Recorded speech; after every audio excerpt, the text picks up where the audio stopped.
के गढ़ में खाली जहां 80% मुसलमान है वहीं 70% मुसलमान है वहां, और जहां कमजोर मुसलमान है वहां हम भी राजनीति करते हैं। 1985 से 5 बार विधानसभा सदस्य रहे और तीसरी बार लोकसभा के सदस्य। गूगल में अपने नौजवानों से हमारे जाने के बाद खुलवाइएगा, गाजीपुर कई परसेंट मुसलमान है, खोल के देखो। 9% से तरक्की होके हो गया है 9.5% या 10%। जहां 91% गैर मुस्लिम है। हिम्मत है पर्चा भरवा देगा। और 50 साल से राजनीति कर रहा हूं। मैं भी हूं, मेरे बड़े भाई सिबगतुल्ला साहब भी विधायक, मेरा छोटा भाई मुख्तार अंसारी, जिसको साजिश करके पिछले साल इसी डबल इंजन की सरकार ने 18 साल जेल में रख करके, अजियत दे करके, धोखा कर करके, रमजान के महीने में शहरी में उनके जहर मिला करके खिला दिया। उनका बेटा भी विधायक है, बड़े भाई सिबगतुल्ला अंसारी का भी विधायक है। जितनी पूरी पार्टी में विधायक होंगे, अकेले हमारे घर में विधायक। तो हम कहें कि अब हिंदुस्तान भर का मुसलमान हमारे को वोट दे। जहां कमजोर मुसलमान है उनकी वकालत कौन करेगा? आप कहते हो कि तेजस्वी हमके कुल छोड़ दे सीमांचल, कहा है वहां जहां ढेर ढेर मुसलमान बड़ो कुल हमारा लड़। कहा है भैया, कहा होगा तुम? क्यों दे तुमको? तुम तेलंगाना जाओ, तुम आंध्र प्रदेश जाओ। अगर हमें अपनी क़यादत पैदा करना है तो बिहार में है, उनसे बड़े बड़े नेता हैं अक़लियतों के बीच में जो कायद की हैसियत से खड़े हो सकते हैं। अब्दुल बारी सिद्दीकी साहब नहीं है, 75 से राजनीति में है, उनसे सीनियर तो कोई नहीं है। अगर हर जगह इस तरह से फिरका बंदी के नाम पर समाज को बांटा जाएगा तो जो आरएसएस कर रही है वही हम भी करेंगे। इस नाजुक मौके पर होश में आइए। एक वोट भी बटेगा तो फायदा मोदी को होगा, फिरका परस्त ताकतों को होगा, उनकी जमात कतार के लोग जीतेंगे। बस गला काटने का एक कानून बनाना बाकी रह गया, बाकी सब बना चुके हैं। आपके मुस्तकबिल का, आपके बच्चों के मुस्तकबिल को मिट्टी में मिलाने का अब एक वोट की ताकत है। जय दिन है, ये मत समझिए कि रहेगी। अभी बिहार में इन्होंने SIR कराया, 60 लाख मतदाताओं का नाम काटा,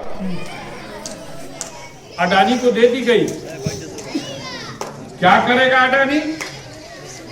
अडानी वहां थर्मल पावर लगाएगा, बिजली पैदा करेगा, और वो बिजली बिहार की जनता को आपको बेचेगा और 6 रुपया 70 पैसा यूनिट रेट लगाएगा। एक घड़ी बाप 5.5 रुपया यूनिट और दे 6 रुपया 70 पैसा। 30 वर्ष का पट्टा हो गया, 1.25 लाख पेड़ काट दिए गए। कोई है पूछने वाला? अंधेर नौकरी के नाम पर किसान, गरीब मजदूर, पढ़े लिखे लोग अपने बच्चों को, अपने सारे अरमानों का गला घोट करके हमारा बेटा अच्छा से अच्छा पढ़ाई कर ले, अच्छा से अच्छा स्कूल चल जाए, अच्छा से अच्छा कोचिंग कर ले, कर्जदार हो गए लोग। डिग्री मिल गई लेकिन डिग्री रद्दी कागज का टुकड़ा है, नौकरी नहीं मिली। एक नौजवान लालू प्रसाद यादव का बेटा तेजस्वी यादव, उसने हिम्मत किया है और उसने कहा है कि हम बिहार के नौजवानों को, खास तौर से उस परिवार के नौजवान को जिस परिवार में कोई सरकारी नौकरी नहीं है, ये पागल बा ओके बरका के ये देखे पहले ओके नौकरी देंगे। सही बतावा जा, ये पागल बा तो वो तो कहता कि हमनी के तब मिली ना, आज जे नहीं खे पहले वो ना ख्याल करी तो उसकी हिम्मत टूट जाएगी कि नहीं टूट जाएगी। लालू प्रसाद ने अपने जीवन में एक सीधा सिद्धांत अपनाया था, वो 100% सेकुलर इंसान था, न सिर्फ बिहार में बल्कि हिंदुस्तान के कोने कोने में, हिंदुस्तान के बाहर भी लालू प्रसाद यादव को मानने और जानने और उसको पहचानने वाले, उसकी तारीफ करने वाले लोग थे। ब्रिटेन और अमेरिका ने लोहा माना था कि भारतीय रेल, कोई भी रेल मंत्री था घाटे में रही। लालू प्रसाद के पास कौन सी ऐसी जड़ी थी कि लालू प्रसाद जब रेल मंत्री हुआ तो भारतीय रेल भी मुनाफे में आ गई। अमेरिका ने माना कि एक चमत्कार है। आज लालू प्रसाद यादव, जिसने बिहार के गरीबों की, उसके मान सम्मान की लड़ाई लड़ी, अल्पसंख्यकों के लिए वो बदनाम था, और आज सामंतवादी ताकतें उसको कुचलने और मिटाने पर आमादा है। चुनाव का ऐलान हो रहा, सब तैयारी करता कैसे का पर्चा छपाई या झंडा छपाई, और कि डबल इंजन की सरकार उस बीमार लालू प्रसाद यादव को और उनकी पत्नी राबड़ी देवी को और तेजस्वी यादव को सम्मन करके दिल्ली बुलवा के राउत रेवेन्यू कोर्ट में उनके खिलाफ फर्जी मुकदमे का चार्ज बनवा रही है। पढ़ा कि नहीं आपने खबरों में? कहां जाएंगे ये?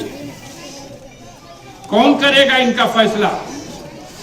इनके साथ जो बेइंसाफी हो रही है, इनके साथ जो अत्याचार हो रहा, ये दौर है, ये घड़ी है, ये मौका है जब आप इनकी मदद कर सकते हैं। कोर्ट में, कचहरी में उन जुल्मियों के सामने खड़े होकर के उस लड़ाई को लड़ने का काम जो कर रहे हैं आपके हित में, आज इस संकट की स्थिति में आपकी ताकत से जो अगर उनको ताकत मिलेगी और बिहार में एक परिवर्तन होगा तो आने वाले दिनों में आपका हित भी सुरक्षित रहेगा, आपका भविष्य भी सुरक्षित रहेगा, आपके नौजवानों का भविष्य भी सुरक्षित रहेगा।